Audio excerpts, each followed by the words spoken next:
কিছু প্রশ্ন আছে যেগুলো বেশ অস্বস্তিকর, তাই হয়তো আমরা এড়িয়ে যেতেই পছন্দ করি।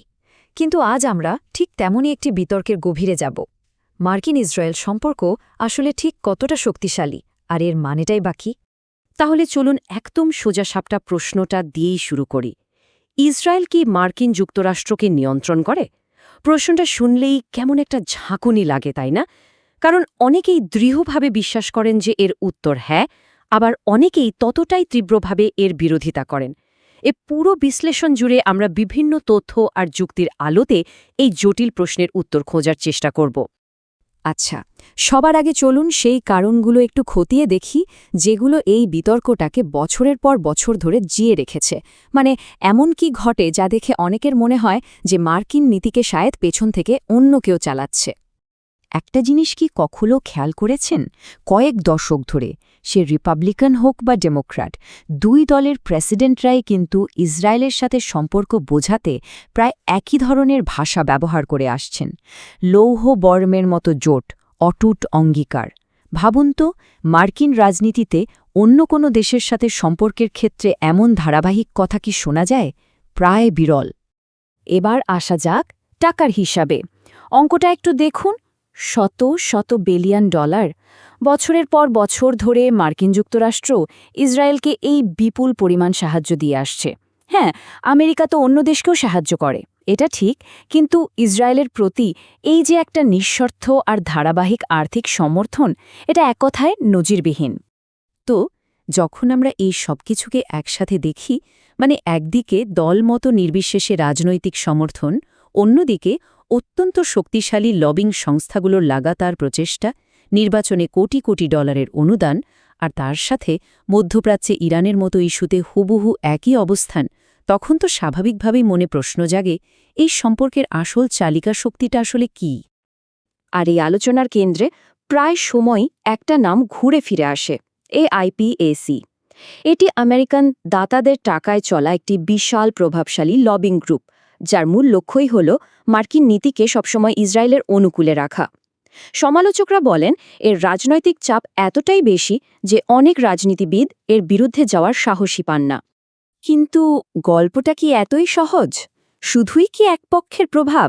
না, পুরো ছবিটা বুঝতে হলে আমাদের শুধু ইসরায়েলের প্রভাবের দিকে তাকালেই হবে না। চলুন এবার একটু জুম আউট করে বড় প্রেক্ষাপটটা দেখি, মানে খোদ মার্কিন যুক্তরাষ্ট্রের নিজের স্বার্থটা কোথায়। দেখুন, মধ্যপ্রাচ্যে আমেরিকার নিজস্ব কিছু কৌশলগত স্বার্থ আছে, আর সেগুলো কিন্তু ইসরায়েলের সাথে জোট হওয়ারও অনেক আগে থেকে। যেমন তেলের ভাণ্ডারের নিরাপত্তা নিশ্চিত করা, বিশ্বের সবচেয়ে গুরুত্বপূর্ণ বাণিজ্যিক নৌপথগুলোকে সুরক্ষিত রাখা, আর পুরো অঞ্চলে একটা স্থিতিশীলতা বজায় রাখা, যা মার্কিন অর্থনীতির জন্য ভীষণ জরুরি। এর সাথে এটাও মাথায় রাখতে হবে যে এই অঞ্চলে আমেরিকার কয়েক দশকের পুরনো সামরিক ঘাঁটি আছে, বিভিন্ন দেশের সঙ্গে তাদের নিজস্ব অংশীদারিত্বও আছে। তো এই সব কিছু মিলিয়ে মার্কিন বিদেশ নীতিটা একটা বেশ জটিল সমীকরণ, যেখানে ইসরায়েল একটা খুব গুরুত্বপূর্ণ অংশ ঠিকই, কিন্তু একমাত্র অংশ নয়। তো এই হলো বড় বড় দেশের বড় বড় নীতির কথা। কিন্তু সাধারণ মানুষ, মানে গড়পড়তা মার্কিন নাগরিকরা, তারা বিষয়টাকে কিভাবে দেখেন? তাদের দৃষ্টিকোণ থেকে ব্যাপারটা কেমন লাগে? চলুন এবার একটু সেটা বোঝার চেষ্টা করি। ব্যাপারটা অনেকটা এরকম। যখন দেশে বড় কোনো আলোচনা বা বিতর্ক ছাড়াই হঠাৎ করে বিদেশে যুদ্ধের মতো বিশাল একটা সিদ্ধান্ত নিয়ে ফেলা হয়, তখন সাধারণ মানুষ নিজেদেরকে এই পুরো প্রক্রিয়াটার বাইরে ভাবতে শুরু করে। তাদের মনে হতে থাকে এই সিদ্ধান্তগুলো তাদের ভোটে নির্বাচিত প্রতিনিধিরা নিচ্ছে না, বরং অন্য কোনো এক অদৃশ্য শক্তি কলকাঠি নাড়ছে। আর এই স্লাইডটা দেখুন, সেই টানা পোড়েনের ছবিটা একেবারে পরিষ্কার। একদিকে সাধারণ মানুষ দেশের ভেতরের স্বাস্থ্য, শিক্ষা বা রাস্তার মতো সমস্যাগুলো নিয়ে চিন্তিত, আর অন্যদিকে তারা দেখছে যে বিলিয়ন বিলিয়ন ডলার বিদেশে পাঠানো হচ্ছে। যেমন ধরুন, যখন খবর আসে যে হোয়াইট হাউস বৈদেশিক সাহায্যের জন্য আরও $1.5 বিলিয়ন বাজেট চাইছে, তখন সাধারণ মানুষের মনে ওই যে একটা বিচ্ছিন্নতার অনুভূতি, ওটা আরও জেঁকে বসে। আর ঠিক এখান থেকেই এক ধরনের গভীর সন্দেহ আর অবিশ্বাসের জন্ম হয়। মানুষ ভাবতে শুরু করে যে এই বড় বড় সিদ্ধান্তগুলোর পেছনে আসল চালিকা শক্তি হয়তো সাধারণ মানুষের ভোট নয়, বরং এমন কোনো শক্তি যা তাদের নাগালের অনেক বাইরে। আচ্ছা, তাহলে আমরা অনেক কিছুই দেখলাম। একদিকে প্রভাবের নানা প্রমাণ, অন্যদিকে মার্কিন যুক্তরাষ্ট্রের নিজস্ব স্বার্থ।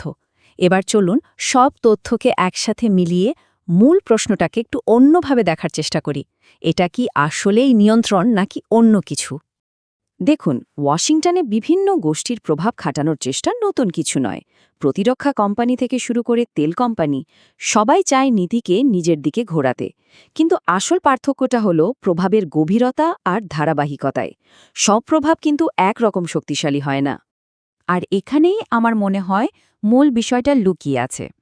বিতর্কটা হয়তো ইসরায়েল কি আমেরিকাকে সরাসরি নিয়ন্ত্রণ করে এই সরল প্রশ্নটা নিয়ে নয়, বরং আরও সূক্ষ্ম প্রশ্নটা হল ইসরায়েলের প্রভাব কি মার্কিন রাজনীতিতে অস্বাভাবিকভাবে শক্তিশালী। এখানে কিন্তু আলোচনার মোড়টা ঘুরে যায়। কারণ যে প্রমাণগুলো আমরা দেখলাম, সেই যে ধারাবাহিক সমর্থন, রাজনৈতিক সুরক্ষা আর আর্থিক সাহায্যের গভীরতা, সেগুলো এমন এক সম্পর্কের দিকেই ইঙ্গিত করে যা অন্য যে কোনো প্রভাবের থেকে একদম আলাদা।